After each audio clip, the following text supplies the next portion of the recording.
সারা দেশে আনুষ্ঠানিক টিকাদান শুরু, চলবে বছর জুড়ে, নিরাপদ থাকতে নির্ভয়ে নেয়ার আহ্বান। ব্যাপক উৎসাহ উদ্দীপনায় টিকা কার্যক্রম, বিভিন্ন শ্রেণী পেশার মানুষের স্বতঃস্ফূর্ত অংশগ্রহণ। মিয়ানমারের সেনা শাসনের বিরুদ্ধে জোরালো হচ্ছে বিক্ষোভ, নির্বাচিত সরকারের হাতে ক্ষমতা হস্তান্তরের দাবি। চট্টগ্রামে শেষ হাসি ক্যারিবীয়দের, অভিষিক্ত মায়ার্সের ডবল সেঞ্চুরিতে টাইগারদের হার।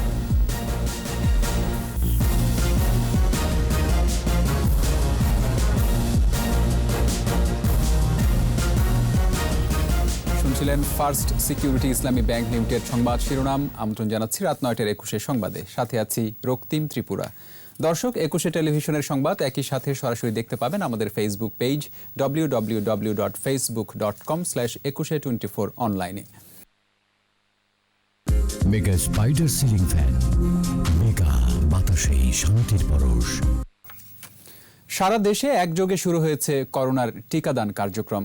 সকালে স্বাস্থ্যমন্ত্রী এ কার্যক্রমের উদ্বোধন করে বলেন, আজ আনন্দের দিন, নিরাপদ থাকতে সবাইকে ভ্যাকসিন নেয়ার আহ্বান জানান স্বাস্থ্যমন্ত্রী।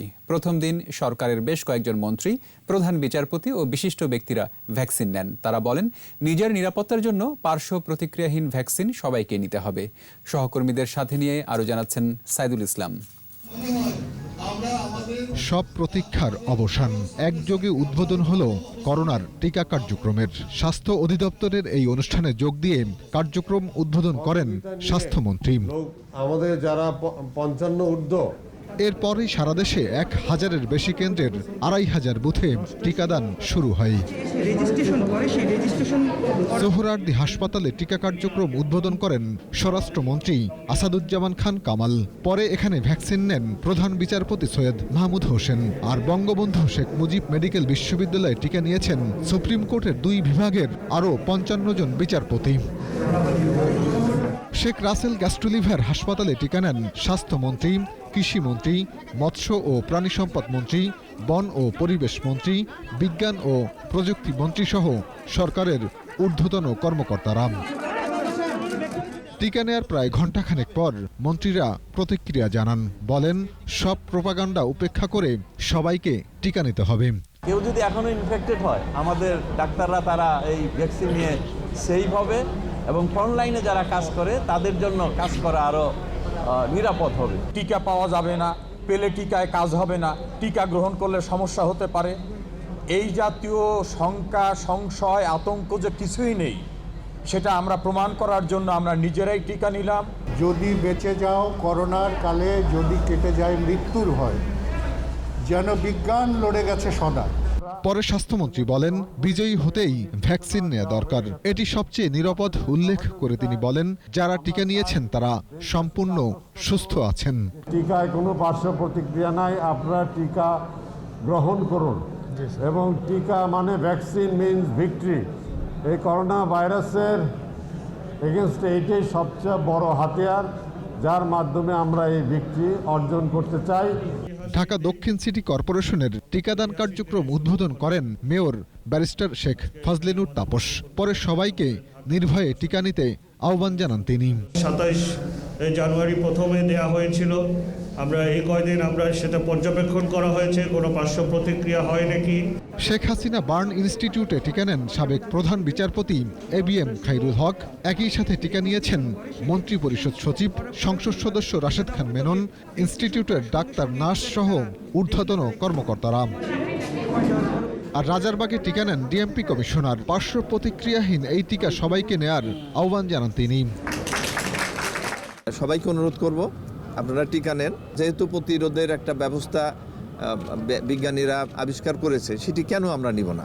এদিকে নিউরোসায়েন্স ইনস্টিটিউটে টিকা নেন প্রধানমন্ত্রী কার্যালয়ের সচিব, SSF মহাপরিচালক, প্রধানমন্ত্রীর একান্ত সচিব 1, প্রধানমন্ত্রী কার্যালয়ের মহাপরিচালক ও পরিচালক সহ ঊর্ধ্বতন কর্মকর্তারা।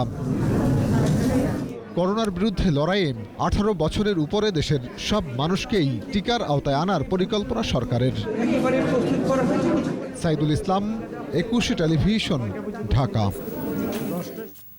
সারা দেশে করোনা টিকা কার্যক্রম শুরুর দিনেই ব্যাপক উৎসাহ উদ্দীপনা সাধারণ মানুষের মাঝে।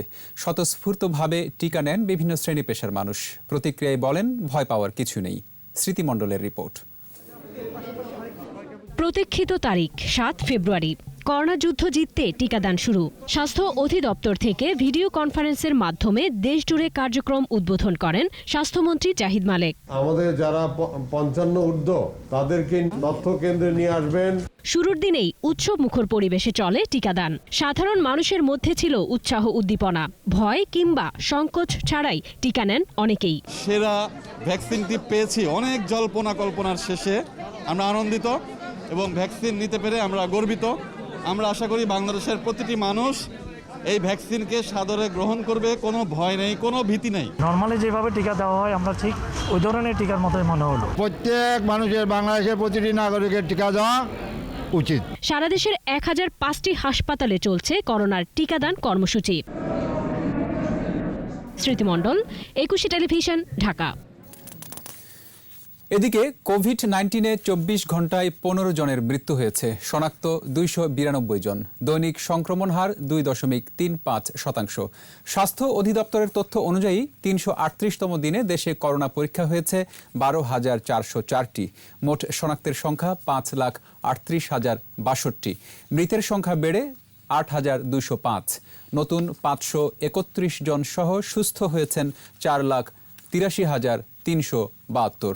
করোনায় মৃত্যুহার 1.52% এবং সুস্থতার হার 89.84%।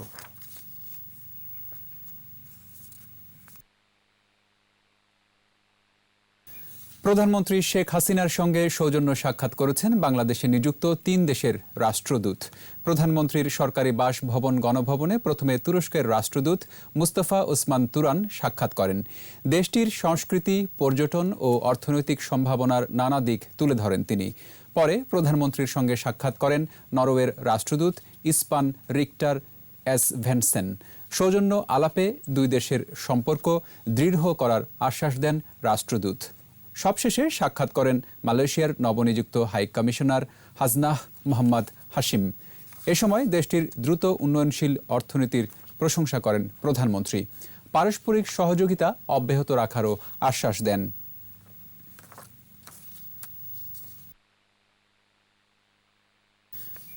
এবার মিয়ানমার সংকট প্রসঙ্গ।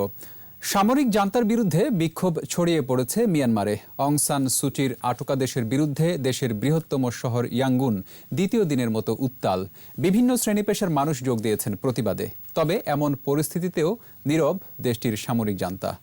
আজহারুল ইসলামের রিপোর্ট। মিয়ানমারের বিভিন্ন প্রান্তে ছড়িয়ে পড়েছে সামরিক সরকার বিরোধী আন্দোলন। দ্বিতীয় দিনের মতো বিক্ষোভ করছেন কয়েক হাজার মানুষ। নির্বাচিত সরকারের নেতাদের মুক্তির দেওয়ার পাশাপাশি সামরিক শাসনের অবসান ঘটানোর দাবিতে স্লোগান দিচ্ছেন তারা।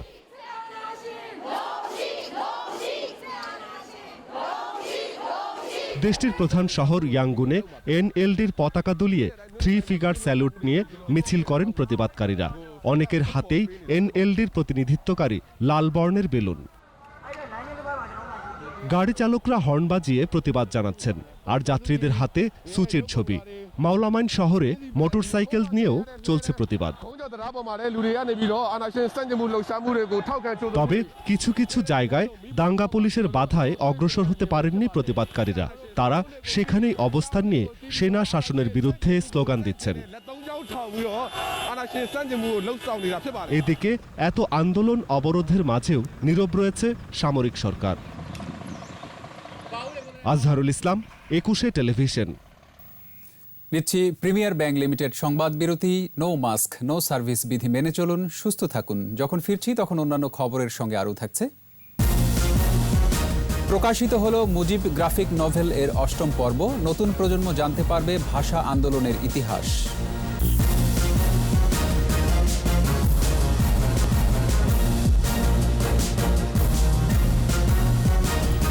আবারও আমন্ত্রণ রাত 9টার 21 সংবাদে।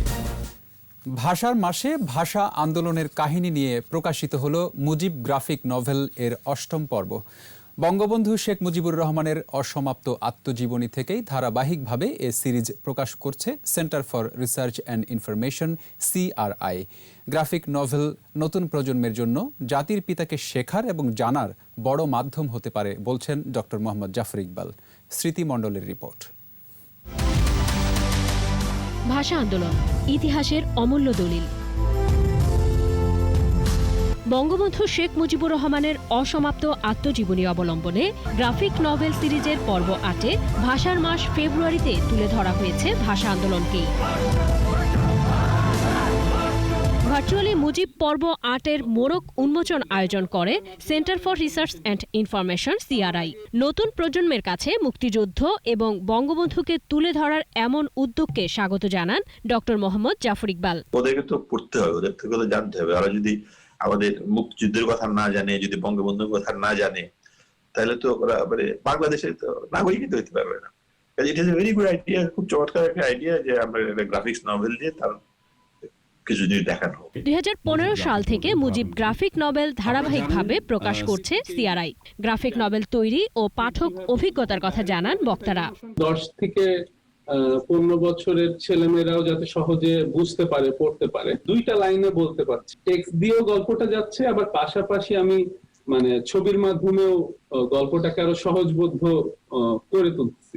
বঙ্গবন্ধু তো সুপারহিরো, মানে এত এক্সাইটিং একটা পলিটিশিয়ানের লাইফ হতে পারে এটা আমার ধারণা ছিল না। স্পাইডারম্যান পড়লে যেরকম ফিল হয় আসলে মুজিব গ্রাফিক নোবেল পড়লে সেরকম এক্সাইটিং লাগে। সবসময় ভালো লাগে এই কমিক্সের যখন হচ্ছে অন্যান্য চরিত্রগুলি দেখি আমরা, আমাদের ইতিহাসের পাতা থেকে উঠে আসা যে রাজনৈতিক ব্যক্তিত্বগুলি যখন আমরা দেখি।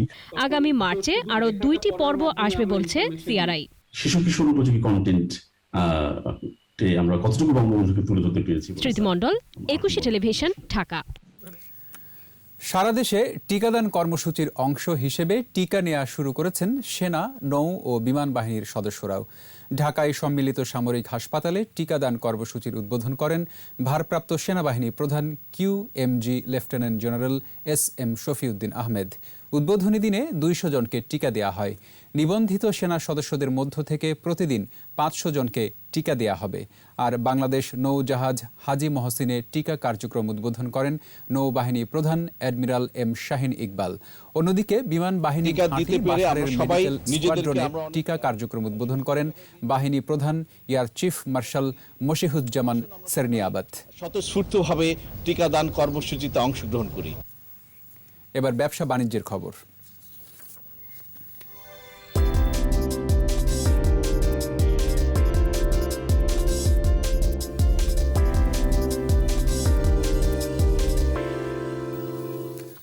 বড় দরপতন হয়েছে দেশের পুঁজিবাজারে, তবে কিছুটা বেড়েছে লেনদেনের পরিমাণ।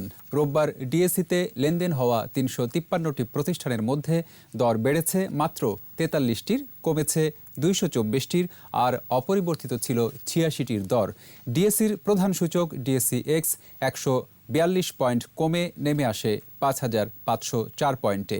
দিন শেষে ডিএসইতে লেনদেনের পরিমাণ দাঁড়ায় 771 কোটি 52 লাখ টাকা। সূচক কমেছে অপর স্টক এক্সচেঞ্জ CSE-তেও। লেনদেন হয়েছে 44 কোটি 2 লাখ টাকার শেয়ার ও মিউচুয়াল ফান্ড। আর এরই সাথে শেষ করছি রাত 9টার 21 সংবাদ। যাবার আগে ফার্স্ট সিকিউরিটি ইসলামী ব্যাংক লিমিটেড সংবাদ শিরোনামগুলো আরও একবার। সারা দেশে আনুষ্ঠানিক টিকাদান শুরু, চলবে বছর জুড়ে। নিরাপদ থাকতে নির্ভয়ে নেয়ার আহ্বান। ব্যাপক উৎসাহ উদ্দীপনায় টিকা কার্যক্রম, বিভিন্ন শ্রেণী পেশার মানুষের স্বতঃস্ফূর্ত অংশগ্রহণ। মিয়ানমারের সেনা শাসনের বিরুদ্ধে জোরালো হচ্ছে বিক্ষোভ, নির্বাচিত সরকারের হাতে ক্ষমতা হস্তান্তরের দাবি। চট্টগ্রামে শেষ হাসি ক্যারিবীয়দের, অভিষিক্ত মায়ার্সের ডবল সেঞ্চুরিতে টাইগারদের হার।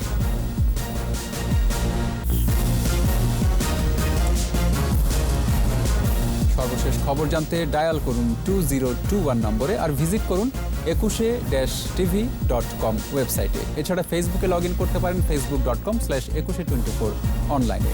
পরের সংবাদ রাত 11টায় দেখার আমন্ত্রণ রইল। স্বাস্থ্যবিধি মেনে চলুন, সুস্থ থাকুন।